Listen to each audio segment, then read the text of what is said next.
What's up, y'all? I'm back to do my Mob Wives review.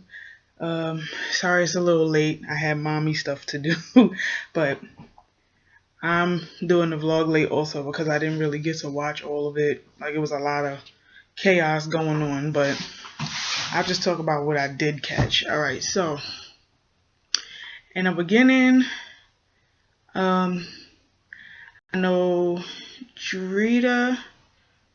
No. In the beginning, Ramona, Cameron, and Renee met up.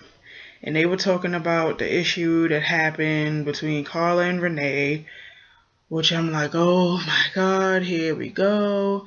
So, I mean, I like Karen. I can't stand Ramona. But it's like sometimes I be feeling like Karen instigates everything. And Ramona, why is she even allowed to have an opinion? I can't stand her. I could not stand her since last season because I feel like Karen's not Karen. Ramona is an instigator. She's an instigator. She instigated that fight between Karen and Drita last season because if she wouldn't have got involved, I don't think Karen and Drita would have fought. I think Karen and Drita would have called it a truce, made up, and left it alone. But because Ramona doesn't like Drita for some reason, she jumped in and caused that big fight. So Ramona, I don't like her. Like I said last week, I feel sorry for what's going on with her and her kids, but I do not like Ramona at all. Never have, never will. And it's like every other situation that happens, she always has to put her 2 cents in. Nobody cares.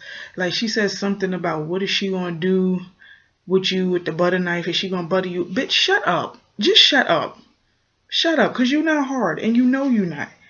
You got your tooth knocked out the first season you appeared, last season, by Drita. So shut up. Shut up. Anyway, so then I know Drita and Ange met up to talk about the confrontation between Carla and Renee, and they said that they kind of felt bad because, well, they not that they felt bad, but they hoped that it wasn't no bad blood between all of them because um they didn't really say much, like they didn't take sides, but it really wasn't that much of a conflict to take sides because Carla said what she had to say, Ramona. Renee said what she had to say, and they just agreed to be civil. They left well enough alone. And it wouldn't have made no sense for Ange and Drita to jump in anyway. Like, they were just extra ears, basically. So, like, that's that with that. Like, I don't see why they felt any type of way about uh not saying anything because it wasn't their fight. It was just a conversation between the two ladies. Get whatever you had to get out on the table, you did. Move on from it.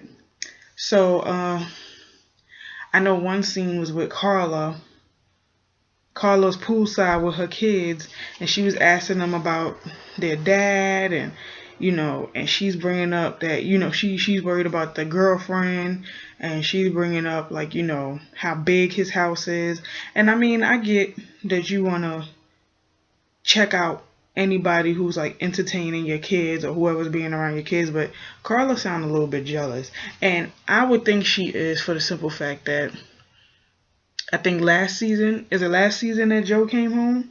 Yeah, last season when he came home for a little while, him and Carla, you know what I'm saying. Him and Carla, they wanted to get back together. I believe they wanted to get back together because they were like mad nice to each other. And I don't know, I kind of sense that they still in love with each other, but I don't think he gonna be with that girl for long. I mean, he making it sound serious because they've been together for a year, but at the same token, he's older, the girl is younger, and it seems like with their relationship, it seems like she's like a yes girl. Cause he said that when him and his girlfriend was together playing basketball in one scene, um, he was basically like Carla. When Carla is good, she's really good, but when she's bad, she's really bad. Whereas Raquel is, I guess less of a headache or whatever, but I mean, that's what separates a girl from a woman. You can't expect for a woman to be your yes girl.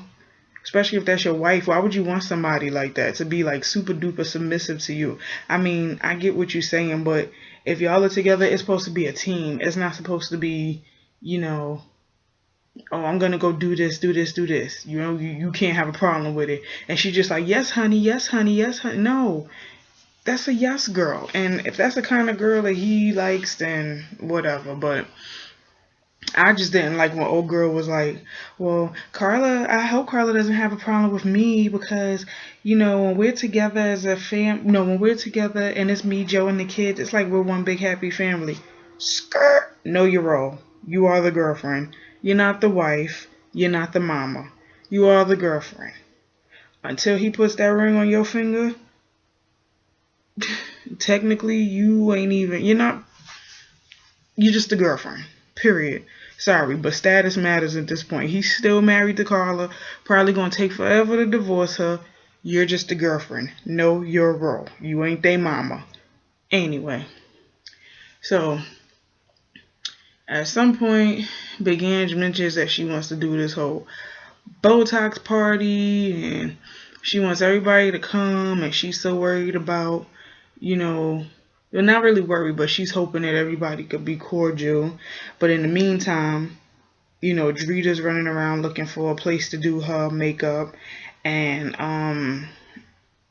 she's running around, hasn't really found any good places, but she come across this place that Big Ange told her about.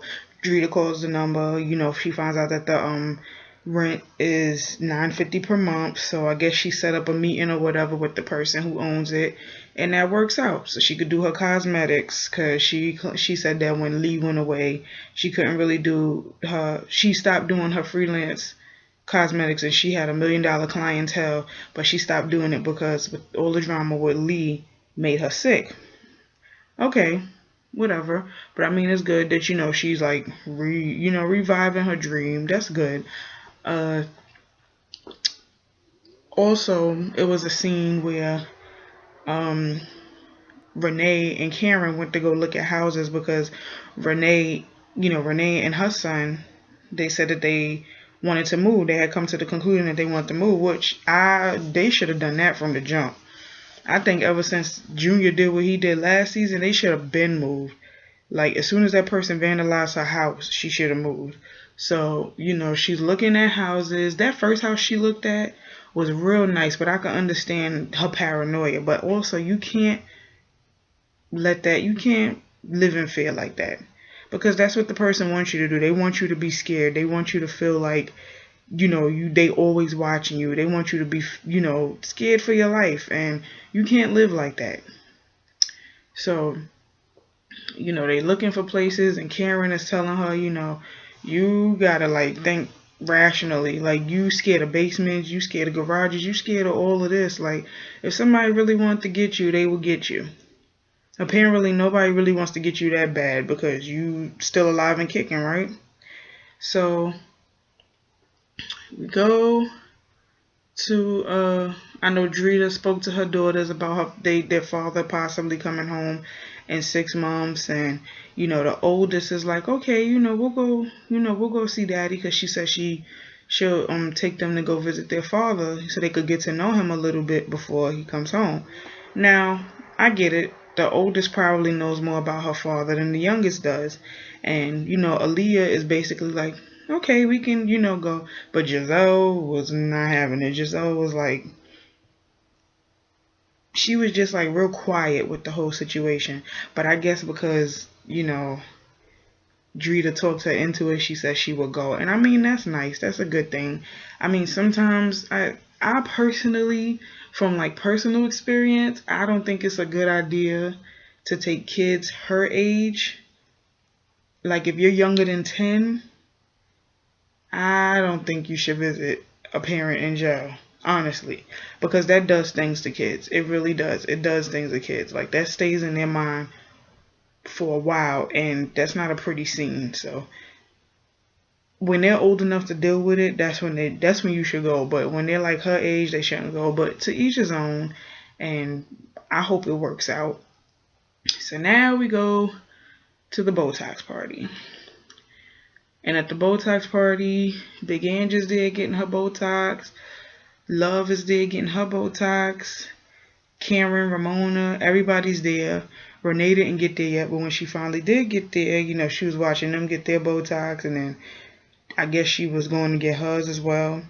So then she says, oh, I noticed that, you know, Renee, I'm talking about Renee. She said, I noticed that Drita and Carla aren't here. So Big Ange calls Drita. Drita's like, yo, I can't come. My tooth is killing me. You know, I would rather get jumped by ninjas than have tooth pain all day. So then she was like, you know, Big Ange was like, well, Carla's not here either. And she's like, yeah, I called her. And she said she didn't want to go if I wasn't going because she didn't want to be uncomfortable, which is understandable. Because, I mean, I feel like if Carla was there without Drita, all of them would have tried to attack her. Honestly, that's how I feel. Like, because I feel like Karen and Ramona don't have anything to do with the situation, but somehow Renee would have instigated that situation with her and Carla. She would have. Renee would have instigated it, and all of them would have attacked her. Because that's what they do. They don't fight fair. They fucking, it's like they jump each other. Like Ramona and Karen. If Karen would have jumped in it, Ramona would have jumped in it, and it had nothing to do with her. Love probably wouldn't have paid it no attention because she didn't have nothing to do with the situation. But the fact that, and Renee was real messy for this. Renee said that she told Love that Carla had beef with her because Carla dated her ex. That is not what Carla said, you know, to Drita. Carla was just like, she's uncomfortable because, you know, she would be there alone. And I mean, not necessarily alone. I think the only person she really would have been able to speak to was Big Ange. And yeah, that is uncomfortable. You don't want to follow one person around all night, you know, talking to them. So it's whatever. But Renee started that with that whole thing with Love. She started that. That was real messy. So now we at the end. Renee gets a letter from Junior. She said it's a Junior's handwriting, and the show basically stops off right there. So I don't know, like, this episode was good, but it left on a cliffhanger because you're like, well, what the hell did the letter say? So, you know, next week it look like it's going to be like big and chaotic and crazy. So I guess we'll see what happens next week or whatever. But that's my review for today's Mob Wives. Tomorrow I'll be back for Love and Hip Hop New York. I'll be watching, so I'm going to vlog for that as well. I think it's the only thing I'm doing a review for. Yeah, because I don't do a review. I would do a review on Teen Mom and Catfish, but it's already deep into the season, so I don't really want to, you know, go too much into it. So I'll see you guys tomorrow for my reviews, and you can add me on Facebook and follow me on Twitter if you like. All my information is in the description below. So I'll see you guys tomorrow.